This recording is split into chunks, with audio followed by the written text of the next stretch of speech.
yakni benta jong kubor la wanras pi daga fatafat online shopping store.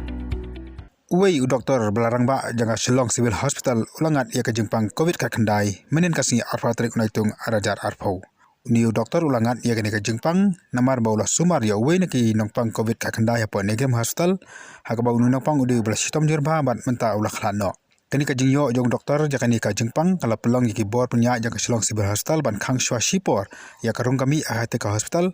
ban nakam takasi ka belasai kata ka arfatrik unaitung arajar arpau la khang shwa ya ka OPD handai la pli tang ya ka emergency ward. Haka juga por ka khubona ka sokar ka ong ba hadin ba uni doktor ula yo ya kene kejengpang la sim nong muna kamba lai spa lai phungut ki briu ki badon ka jingade ka bajan ba utoi doktor ba tadi mala deble ya katas kini baro lai spa lai phungut kila pa ba kilom negatif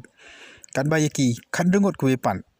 ki bala khen ba ki high risk contact la sim ya kata ka antigen test ba la pha nakam ta ban test yaki haka juga pon nakalang ke bor sarkar ka kerpa di ki pai ba bakirim de bandon kono ka jing septing na di ka jing